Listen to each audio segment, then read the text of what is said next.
This has to be one of the strangest sermons I've ever given. I'm in here in an empty church, recording a sermon ahead of time in case a hurricane or tropical storm Nate heads this direction. It's weird to preach to an empty church because nobody laughs at my jokes. But while this may be one of the strangest sermons I've ever given, it's not going to be the worst. The worst sermon I ever gave was the first time I ever preached about stewardship. The first time I ever preached about money.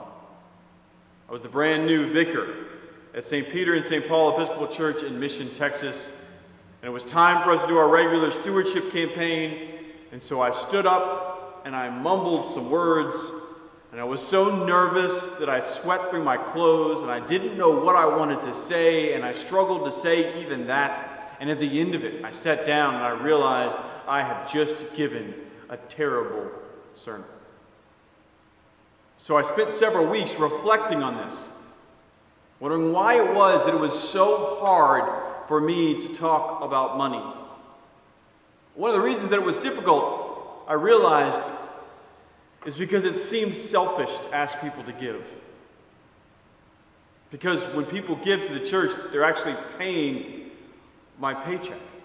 So am I asking them to give so that I will get paid?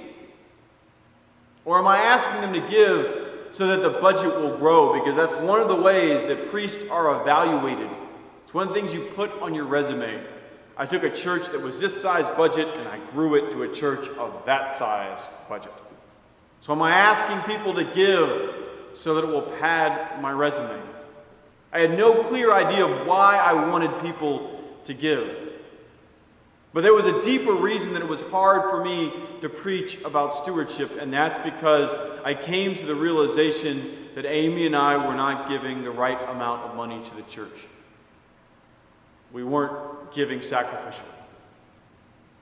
You see, we had taken this job. I had actually taken a pay cut to go from the assistant of one church to being the vicar of this church, and we made this move. We saw it as this great sacrifice. And so we were giving peanuts back to the church. So Amy and I talked about it, and we prayed about it a lot. And then we came up with another number. And it was a real challenge for us to give, but we raised our giving. And through the process of giving, we've now done that since we made that decision. We give sacrificially to the church. And over the years of doing that, I have learned that giving is good for you.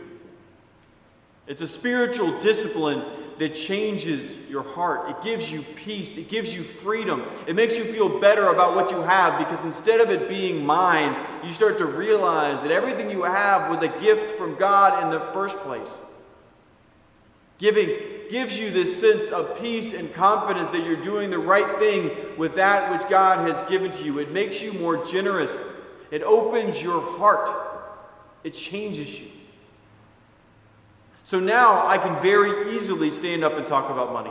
Once a year, I'm going to preach at this church, and I'm going to stand up and I'm going to very simply and honestly talk about money. And I do so because I know that giving is good for you.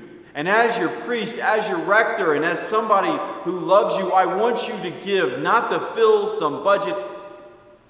I want you to give because it's a spiritual gift that brings about joy in your life. I want you to give because it's good for you.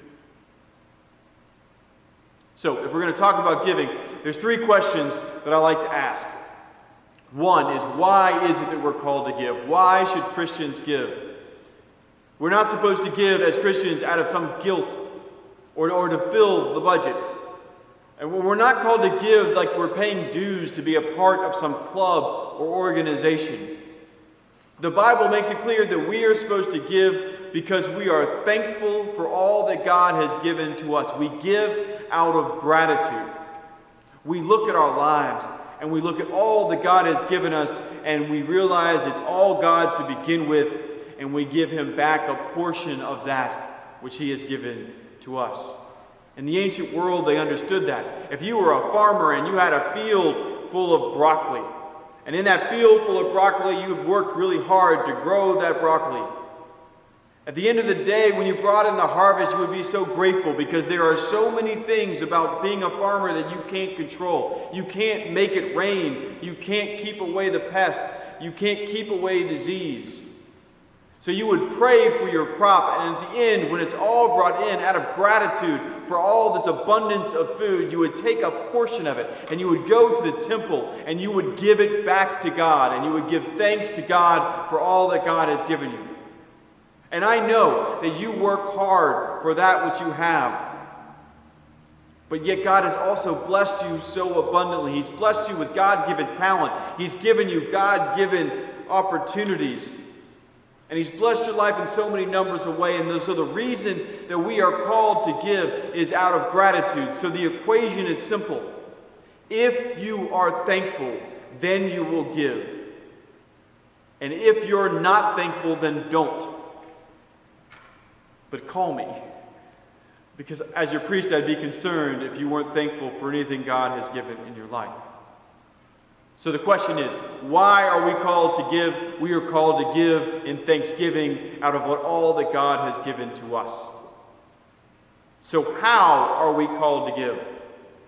We're called to give intentionally, to make a plan and to live it out. We're not called to give accidentally.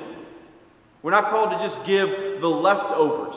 The Bible actually says we're called to give God the first fruits. The idea, again, if you're bringing all that broccoli, you don't wait until you've sold it all and then give God the moldy ones at the end. You would decide from the beginning what it is you wanted to give back to God, and then you would make that an offering. So we will make a plan.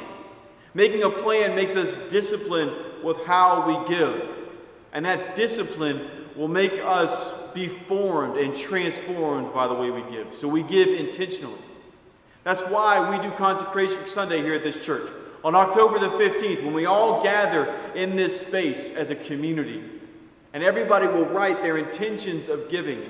They will go and they will set it up on the altar. And what they're basically saying is, this is my plan, my spiritual discipline for how I'm going to give back for all that God has given to me. And then we live out that plan in the upcoming year. So I'm asking you to take some time between now and Consecration Sunday to think about how it is you're called to give. Some people give every Sunday and they come to church, and that's wonderful. It's a beautiful symbol of the plates being passed and everybody bringing their gifts together and bringing it up to the altar. Some people will give once a month. Some people will give every year. My wife and I, we give electronically. It's just a way that we can be more disciplined in how we give. So what we do is every time we get paid, we just go straight into our bank account on the website and we write a check to the church immediately. That's how we have found to give. But I want you to give some time and thought to how it is you're going to give and to make a plan about it. So, why do we give? We give because we're thankful that all that God has given to us. How do we give? We give intentionally. We make a plan. The last question is, how much are you called to give? And this is where it gets sticky. What's the right number? Some pastors would stand up here in front of the church and they would tell the people very clearly and simply how much it is they're supposed to give. Some churches teach a strict tithe. They say you give 10% back to the church. Other churches I've even heard of will ask people to give in their tax returns or to tell them how much they expect to make the next year, and then the church will tell them what they're called to give. I think all of that is backwards, because at the end of the day, it is none of my business how much you give to God. That is a decision between you and your spouse and your God. But while I don't know what the number is supposed to be, the Bible does say that we're supposed to give sacrificially. The word sacrifice means that we give something of our life back to God. It's not the leftovers. It has to be a significant part of who we are. It has to be a sacrifice that affects the way that we live. And that's why, by the way, I don't teach a strict tithe. Because there may be some people with an abundance of wealth for whom a sacrifice, the right number for them to give a sacrifice to God may be more than 10%. But there's also people Let's say a single mom with 3 kids, that $5 they put in the plate is a drastic sacrifice in their life. It is a big part of what they do. It changes the way that they live. So I don't tell people how much they're supposed to give. Instead, I ask them to think about how they're going to sacrificially give back to God. If you can look your God in your face and say the number, and that feels like the right number, then that is what you're called to give. I think it is an issue of discernment to figure out what it is that God is calling you to give. So again, I'd like you to spend some time between whenever it is you watch this video or listen to this audio and when you come to the church on Consecration Sunday to ask the question of what is God calling me to give? To think about what it is you are going to do as a sacrificial gift back to God in thanksgiving for all that God has given to you. So in summary, why do we give? We give because we're thankful for all that God has given to us. How do we give? We give intentionally. We make a plan and then we see it through. And how much do we give? We give sacrificially with what God has called us to give back. I look forward to seeing you on Consecration Sunday. And if the storm is here, I ask you to be safe and to pray for all those affected. God bless.